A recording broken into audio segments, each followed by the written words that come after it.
Welcome to maths classes.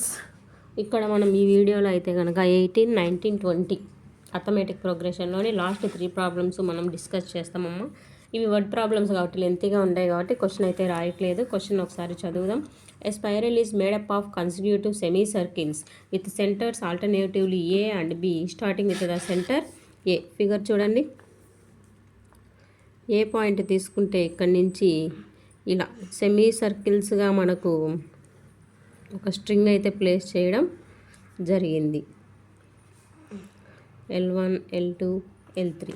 ఇక్కడైతే radius వచ్చేసి first 0.5, second 1 centimeter, third 1.5 centimeter ఇలా మనకు ఆల్టర్నేటివ్గా ఇచ్చారు. ఇలా మనకు ఎన్ని రౌండ్స్ ఉన్నాయంటే కనుక 13 కాన్సిక్యూటివ్ సెమీ సర్కిల్స్ అయితే మనకు ప్లేస్ అయి ఉన్నాయి. కానీ మనకు జస్ట్ ఇక్కడ రేడియస్ ఇచ్చారు. మనం కనుక్కోవాల్సింది ఈ లెంత్ ఫైండ్ అవుట్ చేయాలి. కాబట్టి L1 length of the string is equal to semi circle ఫామ్లో వచ్చేసి π ఇంటూ r కాబట్టి 0.5 ఇంటూ π, 0.5 ఇంటూ π అంటే R1, R2, R3 ఇలా తీసుకుంటాము. L2 వచ్చేసి π R2 అంటే 1 π. L1, L2లు తెలుసు కాబట్టి D కనుక్కోవాలి మనం. డిఫరెన్స్ వచ్చేసి 1 π మైనస్ 0.5 π. సబ్ట్రాక్ట్ చేస్తే మనకు 0.5 వస్తుంది. మనకు సమ్ ఆఫ్ n టర్మ్స్ కాబట్టి n/2 into 2a plus n minus 1 into d. n value 13 కదా, 13 divided by 2 into 0.5 π plus 13 minus 1 into 0.5 π. Matter అయితే రాయట్లేదు, డైరెక్ట్ క్యాలిక్యులేషన్ చూడండి. రెండిటల్లో పై ఉంది కాబట్టి పైని మనం కామన్ తీస్తున్నాం. ఇక లోపల వచ్చేసి 2 into 0.5 plus 12 into 0.5. 13 divided by 2 into 22/7 కదా పై వాల్యూ. సబ్స్టిట్యూట్ చేస్తున్నాం. మల్టిప్లై చేస్తే మనకు 1 వస్తుంది. ఈ రెండు మల్టిప్లై చేస్తే మనకు 6 వస్తుంది. 13 divided by 2 into 22/7 into 7, 7, 7 cancel, 2తో 11 టైమ్స్ క్యాన్సిల్ అవుతుంది. 13 into 11 13 is equals to 143 centimeters. So length of the string వచ్చేసి మనకి ఎంత ఉన్నట్లు 143 సెంటీమీటర్స్ అయితే ఉన్నట్టు 13 కాన్సిక్యూటివ్ సెమీ సర్కిల్స్కి.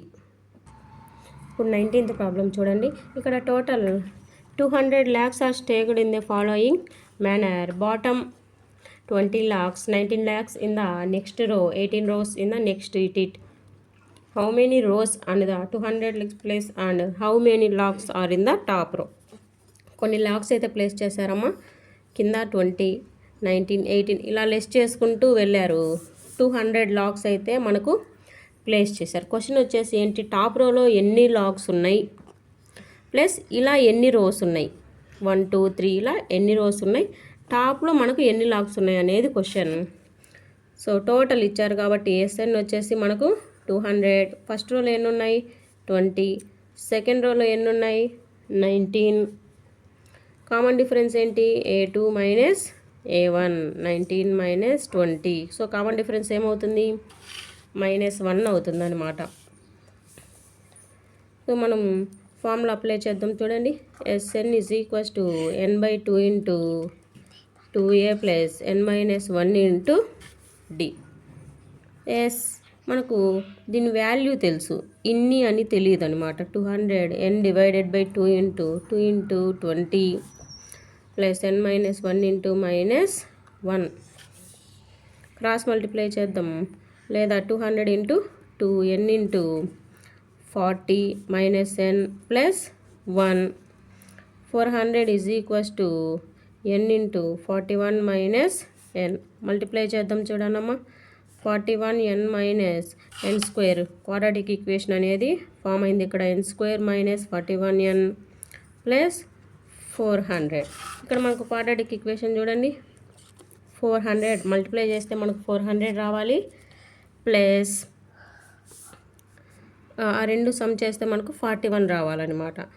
ఇక్కడ 1 అనేది ఉంది, ఇక్కడ యూనిట్ డిజిట్లో 0 అనేది ఉంది కాబట్టి రెండిటికి మనం లాస్ట్ డిజిట్స్ 6, 5 తీసుకుంటే కనుక 2 మల్టిప్లై చేస్తే లాస్ట్లో మనకు 0 వస్తుంది. అడిషన్ చేస్తే మనకు 1 వస్తుంది కాబట్టి 6, 5 తీసుకుందాం. ఇక్కడ 2 ఇక్కడ 1 తీసుకుందాం. 26 15 చూడండి. 15 6 90, 15 2 30, 30 ప్లస్ 9. ఓకే, ఇది చూద్దాం. 141 ఓకే అయింది.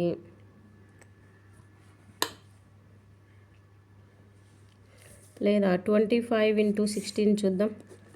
ఇక్కడ కూడా 11 వస్తుంది. 16 5 80, 16 2 32, 32 ప్లస్ ఓకే 25 × 16, 25 × 16 తీసుకో. ఇలా టాలీ చేసుకోవాలమ్మా మనం ఫ్యాక్టరైజేషన్ చేసేటప్పుడు. ఎప్పుడైనా కానీ మనకు వెంటనే క్లిక్ కాకుంటే కనుక, అంటే బిగ్ నెంబర్ ఉంది కదా, ఈ విధంగా టాలీ చేసుకోవాలి. n² - 25 n - 15 n + 400 = 0. n common తీస్తాం. n - 25 ఇక్కడ -15 కామన్ తీస్తే n - 25 అనేది వస్తుంది.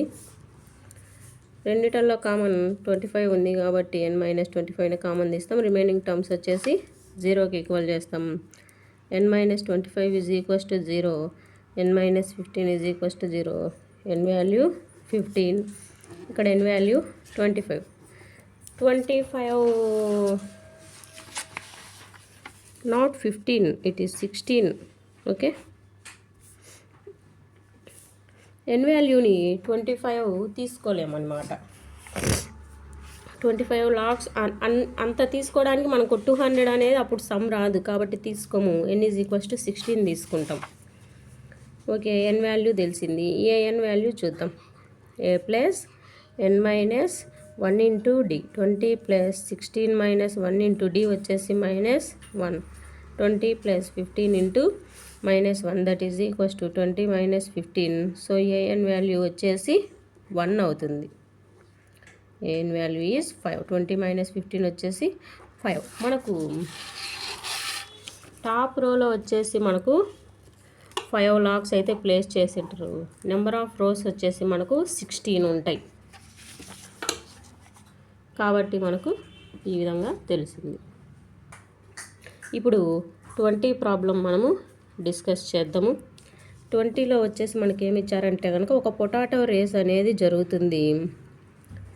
ఇక్కడ మనకు సమ్ డిస్టెన్స్ అయితే ప్లేస్ చేశారు. మనకు 10 పొటాటోస్ ఉన్నాయి అని మనకు క్వశ్చన్లో చెప్పారు.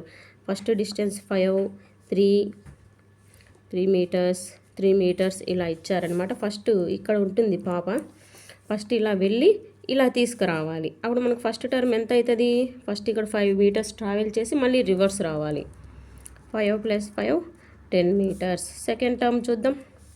సెకండ్ టర్మ్ ఈ 5 దాటి 3 దగ్గరికి రావాలంటే 5 + 3 మళ్ళీ రివర్స్ 3 5 మళ్ళీ సేమ్ డిస్టెన్స్ ట్రావెల్ చేస్తుంది కాబట్టి 10 16 మీటర్స్. అలా మనకు ఎన్ని పొటాటోస్ ఉన్నాయి? 10 పొటాటోస్ ఉన్నాయి. కామన్ డిఫరెన్స్ కనుక్కుందాం. a2 - a1 16 - 10 that is equals to 6 meters. Sum of n terms is equals to n/2 into 2a plus n minus 1 into d. n వచ్చేసి 10 కదా, 10/2 into 2 into a 10 plus n 10 minus 1 into d వచ్చేసి 6. 2తో 5 times cancel అవుతుంది. 20 plus 9 into 6. 5 into 20 plus 9 into 9 6 54. 5 into 74. 5 4s 20. 5 7s 35. 35 plus 2 37. So total distance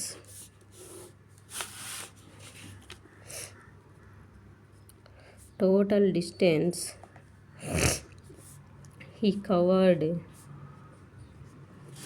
is 370 meters. అంటే ఇక్కడ ఒక running రేస్లో వచ్చేసి పొటాటో రన్నింగ్ రేస్లో వచ్చేసి ఈ బాబు మొత్తం ఇలా ఇవన్నీ కలెక్ట్ చేసేసరికి మనకు అతను ఎంత డిస్టెన్స్ కవర్ చేస్తారు అనేది క్వశ్చన్. అలా ఇతను ఎంత డిస్టెన్స్ కవర్ చేశారు? 370 మీటర్స్ అయితే కవర్ చేశారు. ఈ ప్రాబ్లంతో మనకు అర్థమెటిక్ ప్రోగ్రెషన్ అనేది క్లోజ్ అయింది. అంటే అర్థమెటిక్ ప్రోగ్రెషన్ మొత్తం డిస్కస్ చేసాము. ఇంకా ఏవైనా కానీ క్వశ్చన్స్ మిస్ అయింటే కనుక కమెంట్ సెక్షన్లో తెలుపండి. డౌట్ ఉన్నా కూడా కమెంట్ సెక్షన్లో చెప్పండి.